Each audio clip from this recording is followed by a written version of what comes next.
Günaydın. Bu ilk video, dolayısıyla dilim sürçerse, sıkıcı olursa affola. Ama mükemmeli beklemekten bir türlü bu videoyu günlerdir çekemedim. O yüzden artık olduğu gibi doğal olsun istedim. Yanlışıyla, eğrisiyle, doğrusuyla. Sabah kakaomu içiyorum bu arada. Kafamda da bir sürü fikir var. Birlikte sabahları toplaşmak, isteyen kakaosunu, isteyen çayını, isteyen kahvesini alsın, otursun, sohbet edelim. Belki bir 10 dakika, 15 dakika sonra da yazı yazalım. Defterim de burada. Videoyu çektikten sonra ben sabah sayfalarıma başlayacağım. Bir 3 sayfa kadar yazıyorum sabahları. Neyse, kısaca ben kimim? Kısaca 1980 yılında doğdum İzmir'de. Kimya mühendisliği okudum. Çok bilinçli bir seçim değildi. 2 sene kadar sadece satış mühendisliği yaptım. Ardından babamın şirketinde çalışmaya başladım. Yaklaşık 17 yıl kız kardeşimle birlikte babamın şirketinde çalıştık. Çok ayrı bir dönemdi benim için. Bol şikayetli bir dönemdi. Ama şikayetlerimden çok öğrendiğim bir dönemdi. Şunu çok güzel fark ettim. Şikayet ettikçe dıştaki dünya değişmiyormuş. Ne zaman ki içe döndüm, ne zaman ki şükürlerimi buldum, ne zaman ki o işte neden bulunduğumu fark ettim, o zaman dış dünyamda değişmeye başladı. Bu çok net. Bu çok net hayatımda.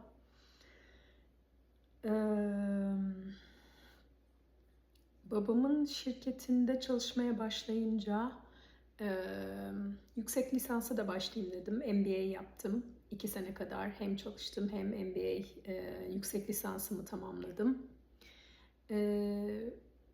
Yazıyı da okursanız göreceksiniz. Bu çalışma hayatını, Türkiye'deki çalışma hayatı benim için bir koza dönemi gibiydi. Kendimi tanımak, ne yapmak istediğimi bulmak, dediğim gibi içsel dinamiklerimi fark etmek. Çünkü çok şikayette bir insandım. Ve çok şükür ki o şirket sayesinde zamanım da vardı. Kalbimin yolu olarak söyleyebileceğim bir takım eğitimler aldım. Yoga, meditasyon. Bunların aslında hepsi kendime bir yatırımdı.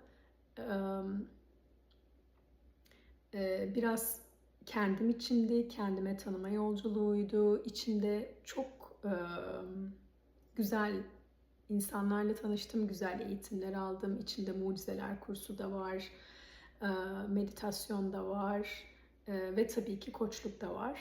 Ama koçluğa başlangıcım değişik oldu. Çünkü Hashimoto teşhisi koydu doktor bana ve bütün hayatım boyunca bir ilaç almam gerektiğini söyledi. Benim kafa yapım buna pek müsait değildi. Çünkü biz çocukluğumuzdan beri homeopatiyle büyüdük. Doğru düzgün antibiyotik aldığımı bile hatırlamıyorum, özellikle büyürken. Dolayısıyla vücut bir şey yapıyorsa bu aslında benim düşüncelerim, duygularım, yaşadıklarım ya da çevremin bir etkisi ya da ruhumun bana bir dürtüsü şeklinde bir anlayışa sahibim. Dolayısıyla başka iyileşme yöntemleri ararken çok şükür ki başka bir doktora denk geldim ve bana dedi ki beslenmeni değiştir. Bana çok kısa bir liste verdi. Belki içinde 20, belki 25 madde vardı ve ben kendime birazcık da sert davranarak, aslında o zamanlar 2018 yılıydı, tam 2 sene o diyeti yaptım. Gluten yoktu, şeker yoktu, paketli gıdalar yoktu. Çok böyle daha çok sakatat ağırlıklı, tabii ki sebze ağırlıklı bir beslenmeydi. İçinde güzel yağlar da vardı, işte bademi, cevizi. 2 sene kadar bu şekilde beslendim ve kan testlerini yaptırdığımda her şeyin normale döndüğünü yavaş yavaş gördüm. Sonra Gerçekten iyileştim.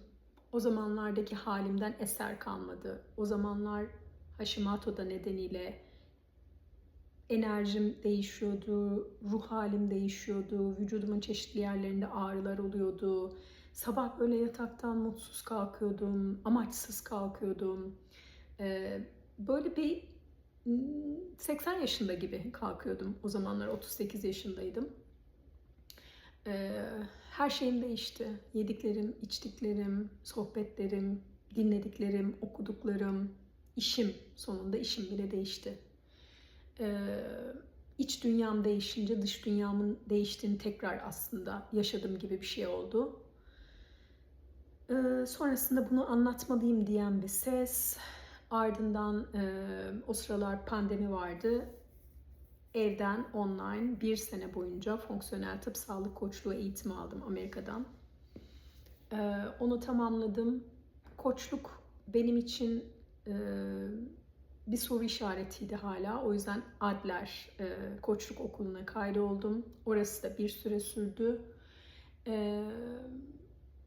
ICF üyesiyim. ACC ünvanlı bir koçum şu anda. Ve biz 2025 yılında Amerika'ya taşındık. Bunun hikayesini de başka bir videoda anlatırım. Bu kadar uzun olsun istememiştim aslında. Amerika'ya geldiğimizde yaptığım ilk işlerden biri National Board sınavlarına hazırlanmaktı. National Board Health and Wellness Coaching sınavlarına hazırlanmaktı. O sınavı da Kasım ayında, 2025 Kasım ayında tamamladım, başardım. National Board ünvanlı, yani Board Certified deniyor burada. Burada derken burası Iowa bu arada. Iowa'ya taşındık biz.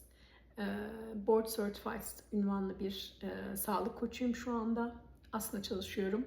Online olarak koçluk yapıyorum. Benden bu kadar. Unuttuğum bir şey varsa da ikinci videoda anlatırım artık. Çok sevgiler.